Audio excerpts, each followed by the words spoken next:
नाज़रीन अस्सलाम वालेकुम, कैसे हैं आप सब? खैरियत से हैं? उम्मीद है आप सब खैरियत से होंगे। आज मैं अपने कज़न की तरफ आया हूँ। बड़ा एक सरप्राइजली उसने मुझे एक चीज़ें चौंका देने वाली बातें बताई। इवन कि मैं 2 दिन 3 दिन पहले मैं जब उसकी तरफ आया था तो मैंने वो इंस्पेक्शन की जो मैं अब आपको दिखाने लगा हूँ। लेकिन वो इंस्पेक्शन करने के बाद भी उसका हमने आफ्टर 12 आवर्स हमने वो दोबारा देखा, उसके अंदर बेबी था। यानी कि कहने का मकसद ये है कि इन शॉर्ट आपको मैं बताता हूँ कि उसने मुर्गी की हैच करवाने के लिए अंडे रखे हुए थे। 20 के करीब एग्स थे और वो 21 डेज़ हो चुके हुए थे।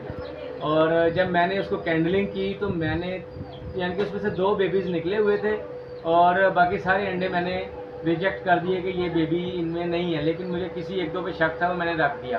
लेकिन कुछ अल्लाह की करनी ऐसे थी कि जब उसने दोबारा उसकी कैंडलिंग की तो उनमें से एक जो मूवमेंट थी अंडे के अंदर, एक अंडे के अंदर ना मूवमेंट थी, तो जब दोबारा उसके अंदर मुर्गी के नीचे हैच करने रख दिए तो अल्हम्दुलिल्लाह उसके अंदर से भी एक चिक निकल आया, जो एक मौजज़ा है या अल्लाह ताला की कुदरत है, अल्लाह की हिकमत है, इंसान के बस में नहीं है। मैंने 16-17 अंडे वेस्ट किए, यानी कि जो मेरी तरफ से वो रिजेक्ट हो गए थे, लेकिन अल्लाह मियाँ ने उसमें से भी एक बेबी हमें दे दिया।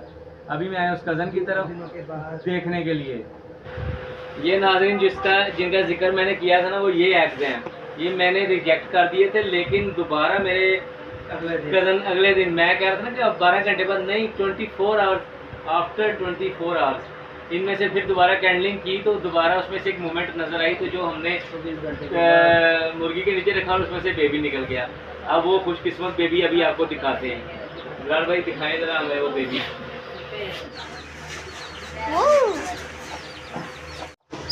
जी नाज़रीन, ये वो लकी बच्चा है, जो खुशकिस्मत बच्चा है, जो हमने रिजेक्ट कर दिया था उसका एग, क्योंकि मूवमेंट कोई भी नहीं थी। लेकिन खुदा की कुदरत देखें, उसमें भी जान अल्लाह ने पैदा की। और 24 घंटे बाद अभी हमने वो अंडे वेस्ट करने थे, लेकिन वेस्ट नहीं किए, दोबारा मुर्गी के नीचे रखे, क्योंकि थोड़ी सी मूवमेंट नज़र आई थी मेरे कज़न को। तो वो जब देखा तो अल्लाह मियाँ ने ये देखे कितना प्यारा इसने दुनिया में आना था, तो ये बेबी हमारे पास आ गया 24 आवर्स के बाद। तजर्बे किए हैं। ये देखिए, ये आपको लग रहा होगा ये थोड़ा बड़ा है, उसके पर भी देखें बड़े हैं। अब इनकी क्या हिस्ट्री है? इनकी हिस्ट्री ये है कि ये तकरीबन 1 हफ़्ता पहले निकल चुके थे, मुर्गी के नीचे नहीं। ये हमने कज़न ने ना उसके कबूतरों के नीचे रखे हुए थे। दूसरा कौन सा है? एक ये था और एक ये था। ये दोनों एक अंडा कबूतर के नीचे रखा था, तो ये दोनों रखे थे। और दूसरा इसका जैनवन कौन सा बेबी? ये दोनों जैनवन है। ये आप भी हाथ में पकड़ो ज़रा। ये दोनों बेबी जो है ना जैनवन है, जो मुर्गी ने हैच किए थे। ठीक है, ज़बरदस्त, अल्लाह की कुदरत देखें। वैसे तो अंडे सारे हमारे वो जो थे, ये आप पड़े नज़र आ रहे हैं ना, ये वेस्ट हो गए थे, लेकिन उसके 21 डेज़ पूरे हो गए हैं। चल इसको सेव कर दें उधर ही।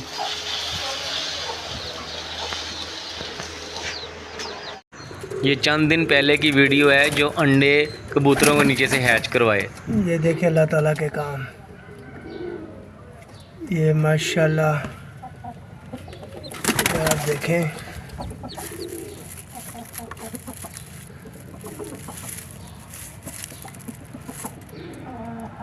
बच्चा निकल आया हुआ है। ये देखें, ये अंडे के अंदर है अभी।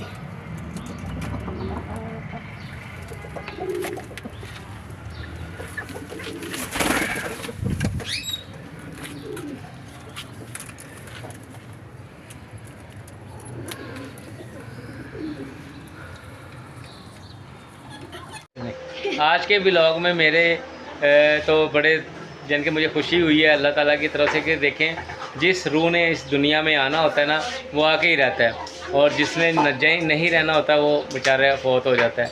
अब 18-19 अंडे जो वेस्ट करने वाला था, ये भी शुक्र है फेंके नहीं। वो बस मेरे कज़न ने थोड़ी सी अक्लमंदी की, एक दफ़ा फिर कैंडलिंग की तो उसको थोड़ी सी मूवमेंट नज़र आई, फिर उसने दोबारा मुर्गी के नीचे रखा और बेबी हो गए। चलें, मेरे ब्लॉग देखने का बहुत शुक्रिया, और अब हमें दीजिए इजाज़त। अल्लाह हाफिज़। बुज़ुर्गों ने सही फरमाया है, जिसे अल्लाह रखे उसे कौन चखे।